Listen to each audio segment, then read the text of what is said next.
Welcome back to the Not Just a Bikini Girl podcast. This is your host, Jasmine Anderson. And today, guys, I am on the iPhone just because it's snowed in and I can't get to the place where the podcast equipment is. So, social media. Today, I'm going to be talking about social media, the effects that it could be having on your goals and your mental state and your overall mindset. Why? Because over probably the past few weeks or so, I started to see quite a few girls on Instagram say, I'm going to be taking a social media break and all that sort of stuff. And, I just want to kind of put my take on it. I do feel that I could give some good information here just purely because that's what I do for a job. I'm a digital marketing freelance consultant, as well as pursuing all my other fitness interests and obviously this podcast. So I have hands-on experience of how difficult it can be to balance this and not let it take over your life. It can be a very, very hard thing.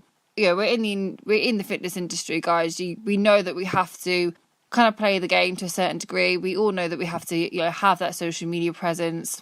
I haven't really planned this as much, but I'm just going to give my takes of the effects that social media could be having on your goals, the positive impacts of social media, negative impacts, and hopefully you guys at the end of this podcast will get to a situation where you've got a strategy, you're in the right mindset, and you basically know what you're going to be doing and control social media. Don't let it control you. So the biggest thing that I come across, again, is seeing girls having to take social media breaks. Now, why it gets to that stage, it could be, loads of different reasons. But for me personally, when I first started doing digital marketing, I just felt completely burnt out. I constantly felt like I was having to be in the demand zone. And when you actually look at putting yourself in the demand zone, this doesn't have to be social media. This can be any sort of situation let me think. So when, you've got to do your washing and you should do your washing probably 5 days before X party or X event. And you leave it. And then the day comes and you think, oh shit, I haven't got anything to wear. You're in the demand zone, you're in that fight or flight response, and you're having to be a bit irrational and you don't feel like you're in control. So this is very, very much like what social media does. It's constantly putting you in that demand zone, but the notifications keep coming up and you feel like you constantly have to be in the ball and you constantly have to reply back. So one thing that I would definitely say you haven't done already is go through all your social media accounts and look at what notification you really need to see on your lock screen. Let's be real, do you really need to see who's liking your photo when half of it is going to be full of bots anyway and people that you don't even know?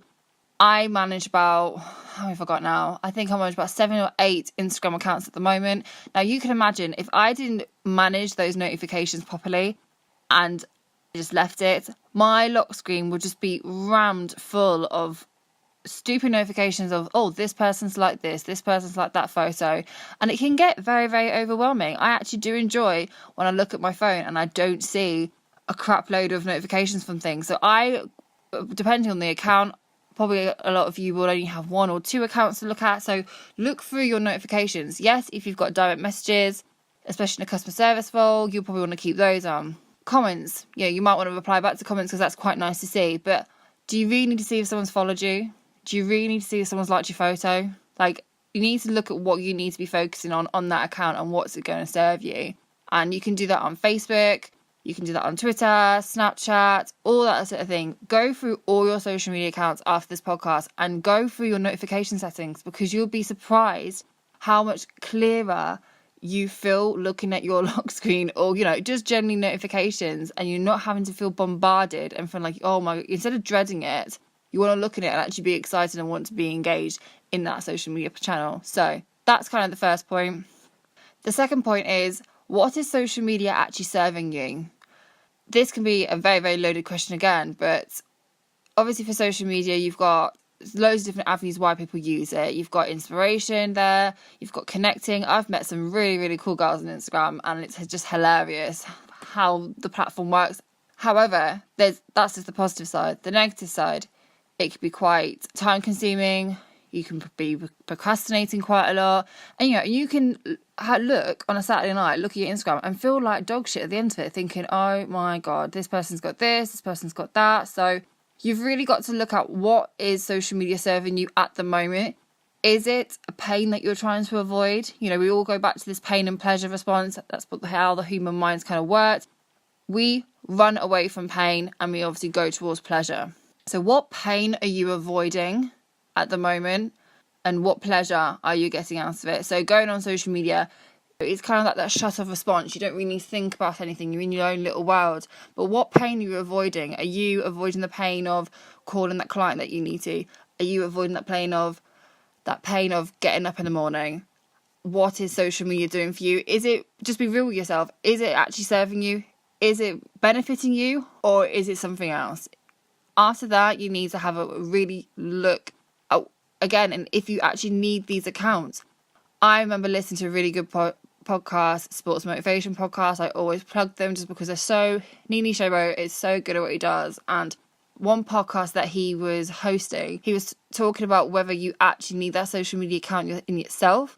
After I listened to this podcast, I shortly realised that Twitter, I never used it. It was just there. Like, I have it for my account, I have it for my clients, but I don't need it for myself. It doesn't serve any purpose for me. It's just kind of a kill time sort of thing. So that went very, very quickly. Snapchat, again, I rarely posted on Snapchat when I had it. And when I realised, I thought, oh my God, I was using Snapchat to look at everyone else's life because I was interested in their life.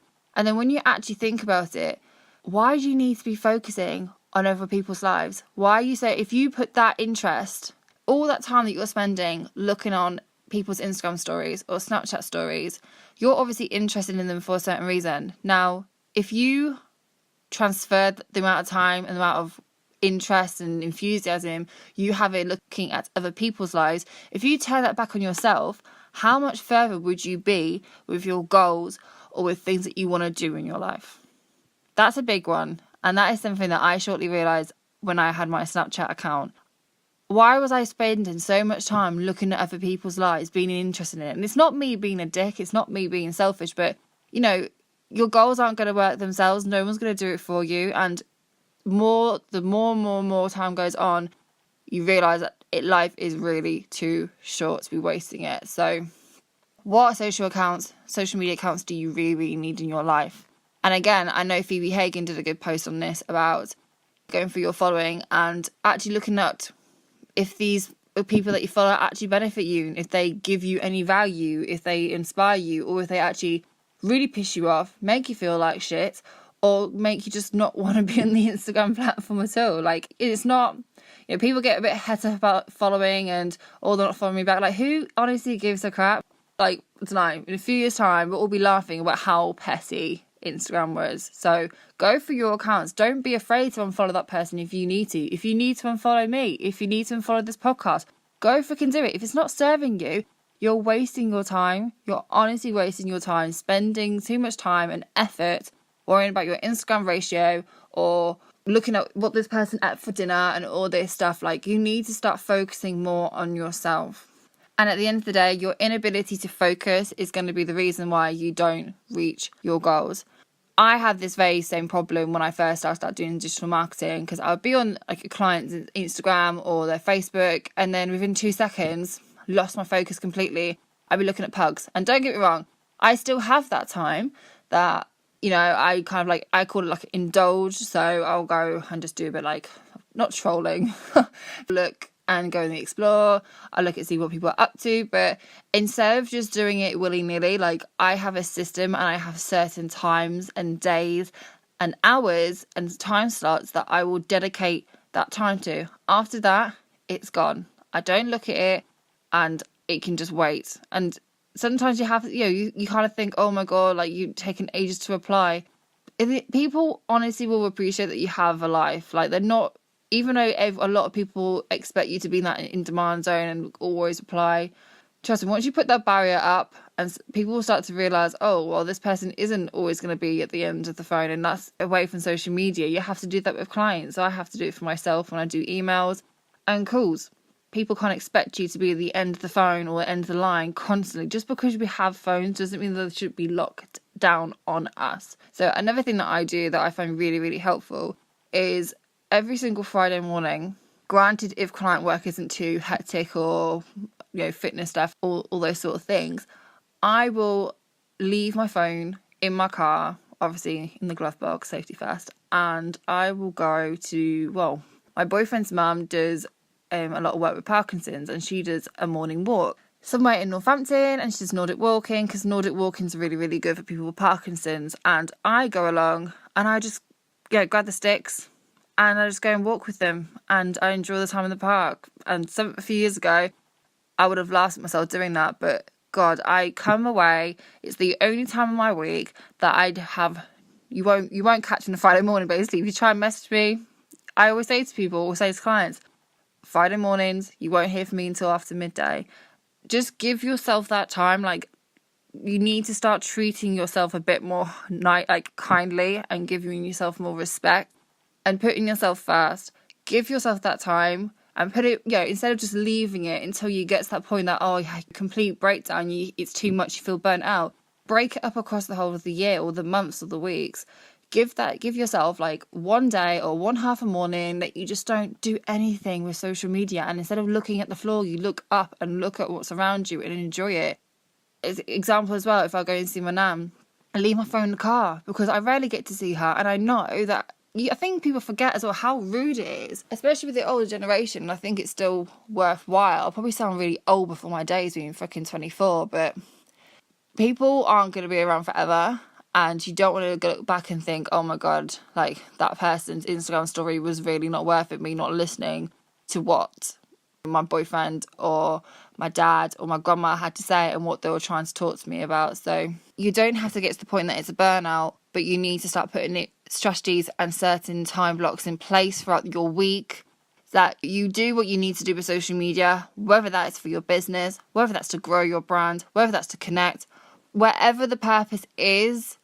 As long as you're happy with that, then roll with it. But don't get into the situation that you're constantly on your phone and you're constantly holding to it and you constantly feel like you're in that demand zone. Break up your days and just be really strict with yourself and say, right, like, for example, for me, in the mornings, I'm awful at getting up in the mornings. Really, really bad. And I still am to this day. So I use social media just to wake myself up. So as soon as the alarm clock's on, I will start scrolling because I know that's going to get my brain fired up. But then I have another alarm like 10 minutes later that says stop. And instead of just ignoring it, I will literally stop and I will get up and I will get going. That is what works for me. Depending on what my day is like, I might do like a quick 10 minutes at lunchtime, look at it, really go through it, and in the evening. That is something that I find really, really helps me. It could help you. So yeah, I guess the takeaway bits for this is find out what social media is serving you, find out what pain you're trying to avoid, and look at the positives and negatives, and don't be afraid to do a complete clear out of your social media. Don't be afraid to not reply to that person until you've got the proper time to do it. Don't break up. When you're getting into the zone of trying to do certain work, you have to be in a certain frame of mind, and you don't want to have social media and that notification popping up completely deter you from that mindset and from that zone that you're in, and having to get back into that zone. That's draining, that's exhausting. You don't want to be doing that. And the quicker you realise that if you don't get a hold of social media and you don't get a hold of making it work for you, then you could be putting yourself in, not even from like a goal standpoint, but just from a mental standpoint, putting yourself constantly in that demand zone, being procrastinated. It's a vicious cycle. You'll start to feel crap again. So I think I've rambled on for long enough. I didn't really plan that, you probably could tell, but I hope that's been helpful. And if you have any questions and want to email me, be accountable. What have you done after this podcast to improve the way that you handle your social media? Whether that's you've deleted a social media account, or whether it be you've really sourced out your notifications, or you've gone through and you've started to follow different sort of accounts, or you've started to unfollow certain accounts that you've realised you've been more aware and you've realised that they just don't serve you the way that you want them to. So hit me an email, tell me what you've done, and yeah, I'll see you guys in the next episode.